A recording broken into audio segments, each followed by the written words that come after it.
क्या कह रहे हो?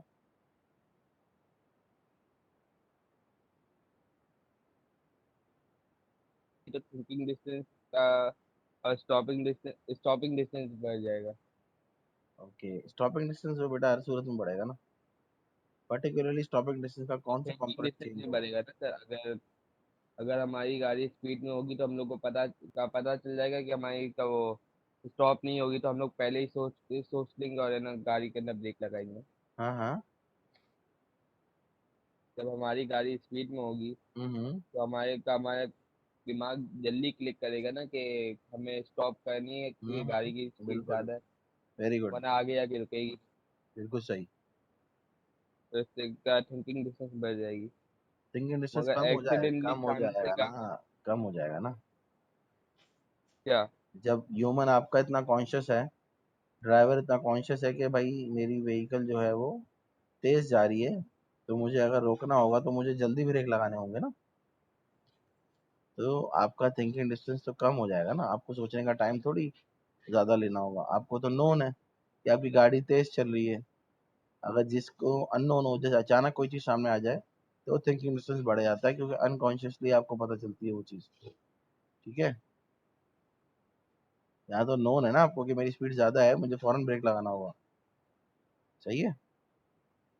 लेकिन यहाँ पे क्या होगा, ब्रेकिंग डिस्टेंस बढ़ जाएगा, क्योंकि हाई स्पीड पे ब्रेक जल्दी नहीं लगते, है ना। बात समझ आ रही है? जी सर, आ रही है। Sir, the vehicle is loaded और अनलोडेड, इसमें क्या होगा? इसमें कौन सा डिस्टेंस सर चेंज होगा? अगर सर अगर ट्रक के अंदर है ना सामान भरा हुआ होगा, तो अगर ट्रक है ना ब्रेक लगाएगा तो फोर्स जो वो लोडेड चीज की होगी वो भी आगे ही तरफ जाएगी। तो लेकिन उसको भी फोर्स को भी रोकने के लिए ना ब्रेक लगने में देर लगेगी। देर लगेगी क्यों? जैसे आपने देखा होगा, अभी ट्रक चल रहे होते हैं, तो वो जब ब्रेक लगाते हैं तो इतनी जोर से आवाज आती है आपको ब्रेक लगने की, और वो बहुत देर से जाकर रुकते हैं। वजह वजह ये होती है कि वो लोडेड होते हैं, तो उनकी जो मटेरियल की फोर्स होती है, वो उनको फौरन रुकने पे जो है वो एग्री नहीं करवाती। सही है। लेकिन उनका भी जो ड्राइवर है, अगर वो तमीजदार ड्राइवर, इसने लाइसेंस लेके ड्राइव किया है, तो वो जो है वो कॉन्शियस रहेगा कि मुझे फौरन ब्रेक लगाना है। तो वहां पर आपका थिंकिंग डिस्टेंस तो कम हो जाएगा, ब्रेकिंग डिस्टेंस बढ़ जाएगा। तो ब्रेक लगाने के थोड़ी देर बाद जाके रुकेगी गाड़ी या ट्रक। ठीक है। और स्टॉपिंग डिस्टेंस तो फिर भी चेंज होगा, दायरा। क्योंकि वो दोनों का सम है, दोनों से कोई एक चीज भी चेंज होगी तो स्टॉपिंग डिस्टेंस चेंज हो जाएगा। फिर आपके पास आता है human reaction of the driver. जैसे फॉर एग्जांपल, आपका जो ड्राइवर है, दो तरह के ड्राइवर है, एक ओल्ड है, ये यंग है। तो यंग और ओल्ड की ज़ाहिर है एक सेंस में, रिफ्लेक्सेस में, आई साइड में बड़ा फर्क होगा। तो एनर्जी में फर्क होगा, अलर्ट में ज़्यादा होगा जो यंग होगा। तो इस तरह से जी। इन ड्राइवर को अगर आप कंपेयर करोगे, तो जो यंग ड्राइवर होगा उसकी केस में थिंकिंग डिस्टेंस कम हो जाएगा। वो जल्दी सोचेगा, जल्दी ब्रेक लगाएगा। जबकि एक ओल्ड ड्राइवर होगा, या ओल्ड होना जरूरी नहीं है, होता है कि वीक हो, बीमार हो, या कोई वो ना हो, सेंसेस में ना हो, कुछ भी हो सकता है ना। तो उसमें भी थिंकिंग डिस्टेंस कम और ज्यादा ड्राइवर को टाइम लगेगा सर, टाइम लगेगा। टेकिंग डिस्टेंस कवर करने में टाइम लगेगा। बिल्कुल। तो यहाँ तक किसी का कोई क्वेश्चन? तो चलो, अच्छी बात है। सर नॉन आज फिजिकल क्यों नहीं हुई? बारिशों की वजह से भाई नहीं खोली, मुझे भी यही मैसेज आया था, आपको नहीं आया? आ गया तो मैसेज तो आ गया, मेरे को समझ नहीं आया। समझ नहीं आया यार। इसलिए मैसेज किया था कि काफी सारे एरियाज में पानी भरा हुआ है, तो लोगों को मूव करने में प्रॉब्लम होनी है। इससे ज्यादा सिंपल क्या बात है। तुम कहाँ रहते हो? नाजाबाद में। तुम आ जाते यहाँ पर नागाबाद से? जी। माशाल्लाह, अच्छी बात है। लेकिन कुछ लोगों को प्रॉब्लम होती है ना, तो ऐसी सिचुएशन में फिर इंस्टीट्यूट थोड़ा सा रिलैक्सेशन दे देते हैं। ठीक है। अब तो ऑनलाइन सिस्टम है, तो हम सबके पास ऑल्टरनेट तो है। So if the distance of an object remains, sorry, हम पढ़ रहे हैं सर्कुलर मोशन। ठीक है। अभी तक हमने कौन कौन सी मोशंस पढ़ ली? हमने लीनियर मोशन की दो टाइप्स पढ़ ली, एक हॉरिजॉन्टल मोशन पढ़ ली है, एक हमने फ्री फॉल वर्टिकल मोशन पढ़ ली है। अब ये थर्ड टाइप है। ये कौन सी मोशन है? ये है सर्कुलर मोशन। सर्कुलर मोशन क्या होती है? Any idea about it?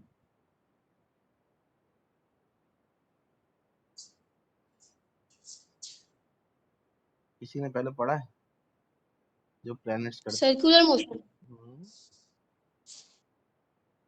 Circular motion तो नहीं पढ़ा सर आज तक। कभी भी नहीं पढ़ा? चलो अच्छी बात है, तो हम पढ़ा देते हैं। अच्छा, देखा है कभी सर्कल में कोई चीज घूम रही हो? कभी वो देखा है, बेबलेट देखा है? सन रिवॉल्वेशन। हाँ, प्लेनेट रिवॉल्वेशन में भी तो बिल, ऑर्बिट करते हैं ना। बिल्कुल। ऑर्बिटल मोशन अलग होती है, स्पिन मोशन होती है, एक होती है सर्कुलर मोशन। सर्कुलर मोशन चलो मैं बताता हूँ थोड़ा सा।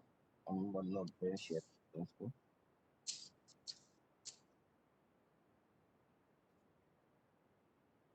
वन नोट नजर आ रहा है?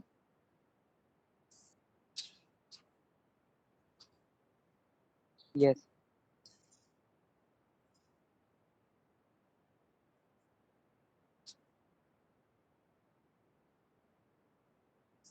एक सेंटर पॉइंट है ओ, सही है? उससे एक डिस्टेंस है आर। ये डिस्टेंस जो है वो हर बार जो है वो कांस्टेंट चल रहा है during the motion of this point object, ठीक है? एक आपने ऑब्जेक्ट टाई कर दिया पी, ये घूम रहा है और पूरी जर्नी में ये क्या कर रहा है? एक पॉइंट है जिसे हम सेंटर पॉइंट कहते हैं, ये ओ, इससे ये कांस्टेंट डिस्टेंस मेंटेन रख रहा है अपनी पूरी जर्नी में, जिसको हम आर कह रहे हैं। सही है? ये क्लियर है, नजर आ रहा है? जी। तो इस तरह की मोशन को हम कहते हैं सर्कुलर मोशन। अब इसको देखते हैं कि ये कैसी मोशन है।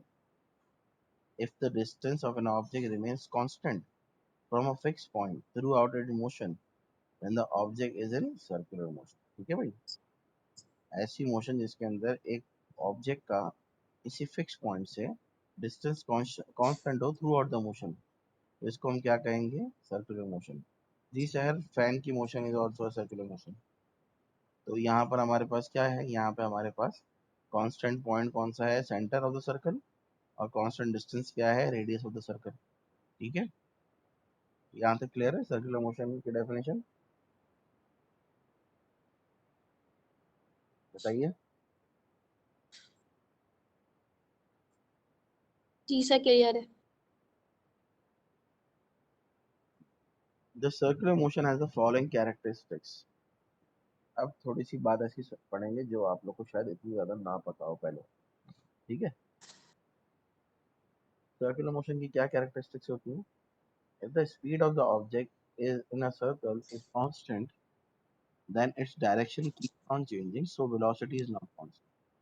ये बात मैंने पहले शुरू में बताई थी जब वेलोसिटी हम एक्सप्लेन कर एक्सेलरेशन पढ़ रहे थे। ठीक है? Yes yes yes. तो बात यह है कि समझो सर्कुलर मोशन कर रहा है ऑब्जेक्ट, उसके अंदर स्पीड कांस्टेंट है, सेम स्पीड से घूम रहा है, लेकिन फिर भी उसकी वेलोसिटी कांस्टेंट नहीं होगी। क्यों? क्योंकि हर पॉइंट पे सर्कुलर मोशन में डायरेक्शन चेंज हो रही है। देख रहे हो?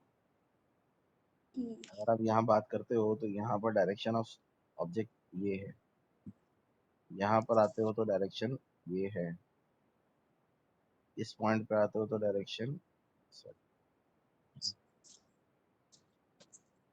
ये है। मतलब ये कैसे बदला? यहाँ छोड़ूंगा तो यहाँ जाएगा ना, और घूमते घूमते यहाँ पे छोड़ा तो यहाँ उड़ते हुए जाएगा ना।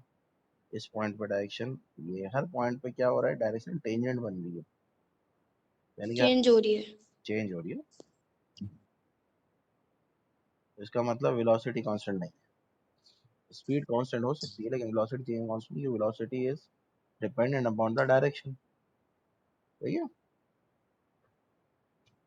तो डायरेक्शन अगर सेम रहेगी तो ही वेलोसिटी कांस्टेंट रहेगी। सही है? तो आगे चलते हैं। एक तो ये पॉइंट हो गया। दूसरा पॉइंट है the direction of velocity at any instant in a circular motion. क्या कह रहे हो अहमद? जरा अनम्यूट करके पूछना, सवाल मुझे समझ नहीं आया तुम्हारा। सर ये समझ नहीं आया, वेलोसिटी चेंज क्यों होती है? वो गोल गोल घूम रहा है तो सेम ही होगी ना। गोल गोल घूम रहा है तो डायरेक्शन सेम कहाँ हो रही है? रुको देख, एग्जाम्पल, ये घूम रहा है, यहाँ पर आप खड़े हो, कि भाई ये तो यहाँ से मेरी तरफ आ रहा है, ठीक है। अब यहाँ एक शख्स खड़ा है, ये कह रहा है भाई यहाँ पर तो अब ये मेरी तरफ आ रहा है। यहाँ पर एक शख्स खड़ा है, वो कह रहा है नहीं अब तो ये मेरी तरफ आ रहा है। तो हर कोई कह रहा है कि भाई 2-2 सेकंड बाद यहाँ हमारी तरफ आ रहा है ये, तो इसका मतलब डायरेक्शन तो सेम नहीं रही ना भाई। एक चीज घूम रही है, घूमने में क्या कर रही है? डायरेक्शन तो टर्न होगी तो ही तो घूमेगी। जब कोई चीज को रोटेट कराते हैं तो हम उसकी डायरेक्शन चेंज करते हैं तभी रोटेट करते हैं ना। वरना क्या हो, अगर ये घूम ना रहा होता तो ये तो यूं ही चलता रहता सीधा आगे ही घुसता रहता। इस स्क्रीन से पता चला ऐसा तो नहीं है ना, ये तो टर्न होता सही रहता, सर। हर इंस्टेंट पे अपनी डायरेक्शन चेंज कर रहा है, हर इंस्टेंट पे। समझ रहे हो?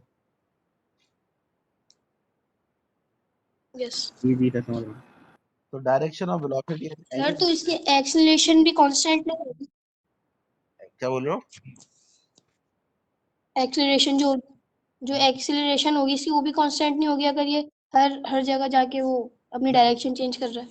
नहीं होगी, एक्सेलरेशन भी कांस्टेंट नहीं होगी, सिर्फ उसका मैग्नीट्यूड कांस्टेंट होगा। एक्सेलरेशन भी एज अ वेक्टर कांस्टेंट नहीं है, जी। सिर्फ उसका मैग्नीट्यूड कांस्टेंट होगा, ठीक है। अच्छा, okay the direction of velocity at any, sir, आप अबे तुम बात ही नहीं करने दे रहे हो, चलो बोलो, पहले तुम बोल लो फिर मैं आगे चलूं। आप एक्सप्लेन करते हुए रुक जाते हैं तो लगता है कि नेट चला गया। तुम रुकने दोगे तो मैं रुकूंगा ना भाई, तुम बोलने ही कहाँ दे रहे हो मुझे। रुको दो अच्छा सेकंड सर, सॉरी। 2 सेकंड का पॉज लो बेटा, थोड़ा ठंडा करके खाना चाहिए, मुंह जल जाता है वरना, ठीक है। बोले बोले सर। अच्छा, शुक्रिया बहुत बहुत। The direction of velocity at any instant in a circular motion is determined by the tangent to circle at that point. क्या मतलब हुआ इसका? The direction of velocity at any instant in circular motion is determined by the tangent to the circle at that point. अभी मैंने वहाँ पर drawing करते हुए ही बताया था कि यहाँ पर अगर आपको डायरेक्शन निकालनी है किसी भी पॉइंट पे, तो उस पॉइंट पे आपने टेंजेंट बना देना है सर्कल के ऊपर। देख रहे हो ये सारी लाइंस क्या है? टेंजेंट्स है ना। ये लाइक क्या है? ये टेंजेंट है सर्कल पे। टेंजेंट का मतलब पता है ना आप सबको, टेंजेंट क्या होता है? हाँ भाई,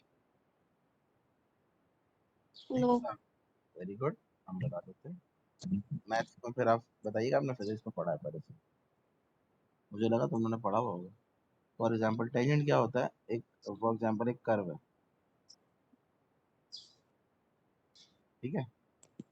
अब इस पे एक लाइन टच कर रही हो जस्ट वन पॉइंट पे, जैसे कि ये है, जैसे कि ये है, जैसे कि ये है। जब जब भी कोई लाइन किसी कर्व को किसी एक पॉइंट पर टच करती है ना, तो उस लाइन को हम कहते हैं this line is tangent to this curve, ठीक है। समझ रहे हो? यस। तो इसी तरह जब हम सर्कुलर मोशन देखेंगे, तो सर्कल के अंदर मुझे जिस पॉइंट पे डायरेक्शन चाहिए होगी, जैसे ये पॉइंट है मेरा, इधर मुझे डायरेक्शन चाहिए सर्कल की, तो मैं कहूँगा यहाँ पर टेंजेंट ड्रॉ कर दो, ये टेंजेंट बन गया। अगर मुझे यहाँ चाहिए तो यहाँ पर टेंजेंट ड्रॉ कर दो, अगर मुझे यहाँ चाहिए तो यहाँ पर टेंजेंट ड्रॉ कर दो, अगर यहाँ चाहिए तो यहाँ पर टेंजेंट ड्रॉ कर दो। इसका मतलब to find the direction of any point in a circle you have to draw tangent to the circle so the direction will be same as that circle, ठीक है। ओके बिल्कुल सही कह रही हैं सर आप।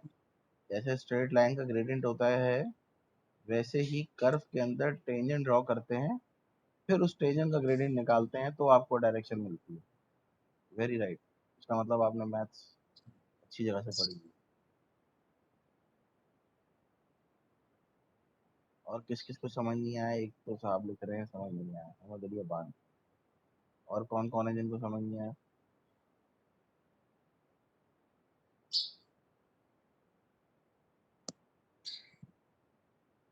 सलमान और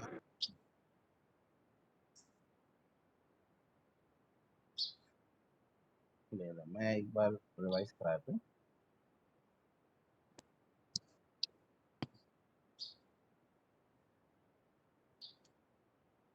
ये देखिएगा, ये आपके पास मैंने कहा है कि कर्व है, सही है। अब एक देखो, एक स्ट्रेट लाइन है, लेट्स से ये मेरे पास ग्राफ है, मैं कंपेयर कर रहा हूँ। यहाँ पे एक स्ट्रेट लाइन है, अब इसकी डायरेक्शन कहाँ से आएगी, इसका टेंजेंट, इसका ग्रेडियंट कैसे आएगा। इसमें आपने y की वैल्यू ली, y की दूसरी वैल्यू ली, x की पहली वैल्यू ली, x की दूसरी वैल्यू ली, ठीक है। आपने m निकाल लिया, y2 minus y one upon x2 minus x1। अब सॉरी, पूरी स्ट्रेट लाइन में से कोई से भी दो पॉइंट ले लो, ये ले लो, ये ले लो, ये ले लो, कोई भी दो पॉइंट ले लो, दोनों में से y2 minus y one upon x2 minus x1 करोगे तो क्या होगा, ग्रेडियंट सेम आएगा। हमने पहले पढ़ा है स्ट्रेट लाइन का ग्रेडियंट सेम होता है, लेकिन कर्व में ऐसा नहीं होता ना। कर्व के अंदर क्या होता है, कर्व के अंदर हर पॉइंट पे जो है वो डायरेक्शन चेंज होती है। जैसे ये कर्व है हमारे पास, ये वाला। अब इसमें मुझे कोई कहे कि यार इस कर्व की डायरेक्शन में इसका ग्रेडियंट बताओ, तो मैं क्या करूँगा,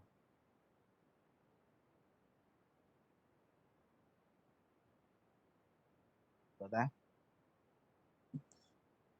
अगर कोई मुझे कहे कर्व की डायरेक्शन बताओ, तो मैं पूछूंगा किस पॉइंट पे भाई, क्योंकि कर्व का तो मतलब ही नॉन स्ट्रेट लाइन है।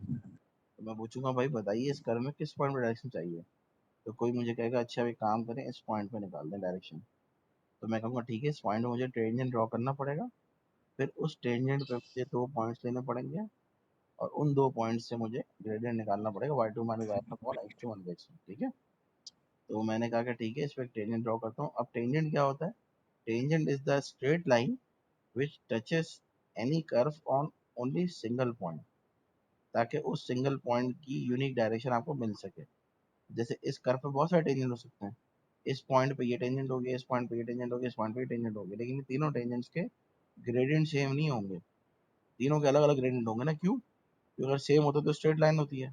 इन तीनों पॉइंट के ग्रेडियंट अलग अलग होंगे और बता रहे होंगे कि इस पॉइंट पे क्या ग्रेडियंट बन रहा है, इस पॉइंट पे क्या डायरेक्शन बन रही है, इस पॉइंट पे क्या डायरेक्शन बन रही है। सही है, क्लियर है यहाँ तक।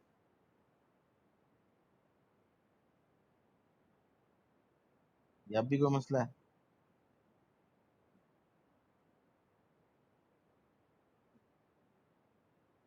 कौन है ये बच्चा जो लिख रहा है, टेंजेंट तो कोई अलग डायरेक्शन में भी बन सकता है, ग्रेडियंट चेंज नहीं होगा। अच्छा सलमान देखो, टेंजेंट जिस डायरेक्शन में बनेगा उस डायरेक्शन का ग्रेडियंट मिलेगा आपको। यही तो मैं कह रहा हूँ कि भाई ये स्ट्रेट लाइन नहीं है, इसमें ग्रेडियंट कांस्टेंट होता ही नहीं है, ये कर्व है। जहाँ कर्व मुड़ जाएगा वहाँ ग्रेडियंट टेंजेंट दोनों मुड़ जाएंगे। तो आपको कर्व के ऊपर टेंजेंट और ग्रेडियंट निकालने के लिए पहले पूछना पड़ेगा कि कौन से पॉइंट का टेंजेंट चाहिए, कौन से पॉइंट का ग्रेडियंट चाहिए। समझ रहे हो, स्ट्रेट लाइन में तो ऐसा नहीं है ना, y equal to m x plus c होता है, उसके अंदर फिर पूरी इक्वेशन आपको दे दी है, m कांस्टेंट रहेगा। कर्व में m कांस्टेंट नहीं रहता ना, कर्व में डायरेक्शन चेंज हो जाएगी ग्राफ की, तो m भी चेंज हो जाएगा। ग्रेडियंट तो बेसिकली राइज अपॉन रन है ना, अगर राइज और रन ही चेंज हो जाएंगे तो फिर ग्रेडियंट भी चेंज हो जाएगा। सही है।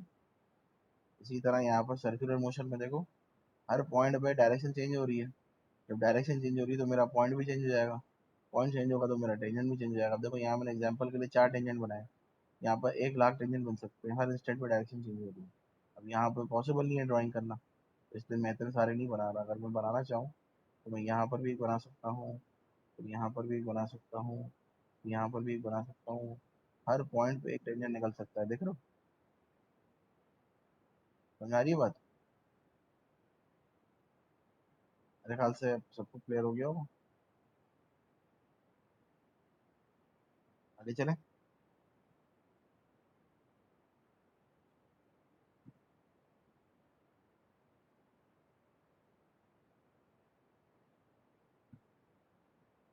तो चलते हैं। The force which keeps the object moving in a circular path is called centripetal force. This force is always directed toward the center of the circle. अब हम बात करें कि भाई इस मोशन की रीजन क्या है। हमने बहुत सारी कॉजेस पढ़े, हमने कहा फोर्सेस होती हैं जिनकी वजह से मोशन होती है, तो ये सर्कुलर मोशन की भी रीजन एक फोर्स ही होगी। उस फोर्स को हमने ऊपर वाली फोर्सेस के टेबल में डिस्कस नहीं किया था, ये एक नए टाइप की फोर्स है जो सिर्फ सर्कुलर मोशन के अंदर होती है। इसे हम क्या कहते हैं, इसे हम कहते हैं सेंट्रीपिटल फोर्स। सेंट्रीपिटल फोर्स को सर्कुलर या सेंटर से याद रख लो। क्यों, क्योंकि यही वो फोर्स है जिसकी वजह से सर्कुलर मोशन हो रही है आपकी। अगर ये फोर्स ना हो तो सर्कुलर मोशन रुक जाए। जैसे कि for example see over here,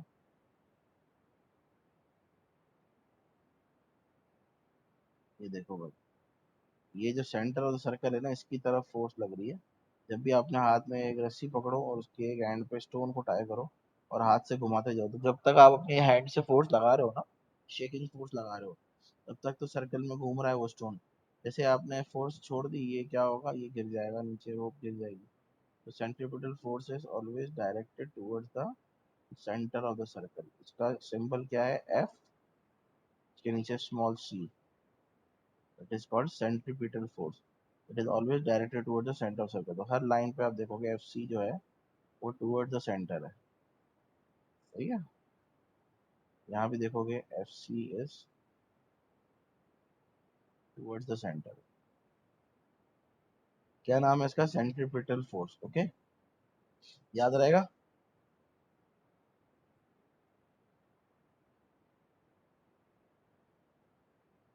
any question, shall we move further.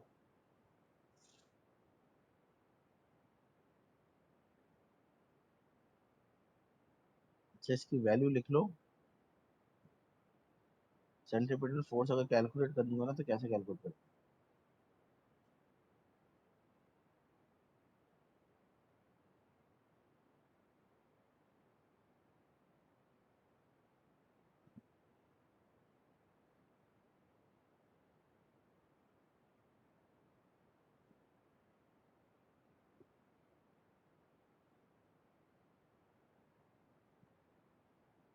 Centripetal force is equal to M V square upon are.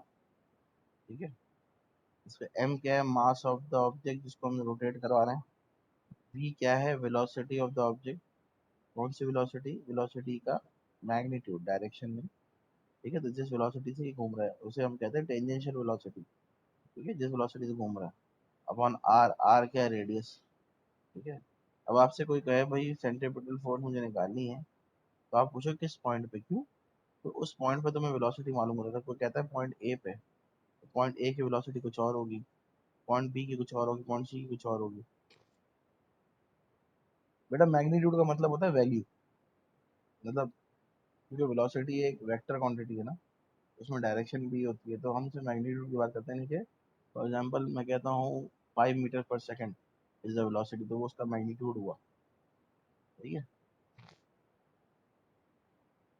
यार, वेक्टर स्केलर का मैंने थोड़ा सा आइडिया दिया था लास्ट क्लास में कि वेक्टर स्केलर जो है वो ऐसी क्वांटिटीज होती हैं कि जिसमें डायरेक्शंस, वेक्टर में डायरेक्शंस डिपेंडेंट होती हैं और स्केलर्स जो है वो डायरेक्शन इंडिपेंडेंट होती है। जैसे फॉर एग्जांपल वेक्टर, अगर मैं बात करता हूँ मास की, तो पूछे आपका मास कितना है, तो मैं मतलब किसी शख्स को कहूँगा इसमें बॉक्स में कितना मास है, तो वो कहेगा ये 5 kg का बॉक्स है। तो कोई ये नहीं पूछेगा कि नॉर्थ में है या साउथ में है, क्योंकि वो स्केलर क्वांटिटी है। स्केलर क्वांटिटी में डायरेक्शन नहीं बता सकते हम ना, हमारा आंसर सिर्फ मैग्नीट्यूड के फॉर्म में होगा। लेकिन वेक्टर क्या है, वेक्टर में डायरेक्शन बतानी होती है। फॉर एग्जांपल कोई कहे कि ये शिप कहाँ जा रहा है, शिप कितनी स्पीड से जा रहा है, तो आप कहोगे कि ये शिप जो है वो 1000 किलोमीटर पर आवर की स्पीड से जा रहा है और 30 डिग्री नॉर्थ ऑफ ईस्ट जा रहा है। सही है ना, ये बताना जरूरी है, वरना कोई कंफ्यूज रहेगा कि किस डायरेक्शन में जा रहा है। लेकिन स्केलर में ऐसा नहीं है। हम नेक्स्ट चैप्टर में बहुत डिटेल में पढ़ेंगे स्केलर वेक्टर। वैसे तो 9th क्लास में भी पढ़ के आते हैं स्टूडेंट, तो आप लोग को थोड़ा बहुत आइडिया तो होगा, लेकिन हम फिर से इसको डिटेल में पढ़ेंगे। सही है, तो उसमें मैं कह रहा हूँ कि अगर डायरेक्शन के बगैर कोई चीज़ डिस्क्राइब की जाए सिर्फ वैल्यू के टर्म्स में, तो वो उसका मैग्नीट्यूड कहलाता है। सही है,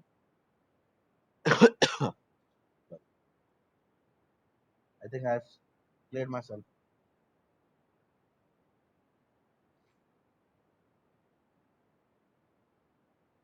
okay, example of circular motion, दो तीन एग्जांपल्स हैं, मेजर इंपॉर्टेंट है। सबसे पहले motion of electrons. Electrons rotate करते हैं। सर जी बोलिए। सर मैं नेटवर्क का इशू है, मैं रिजॉइन कर रहा हूँ। Okay okay, motion of electrons की अगर हम बात करते हैं,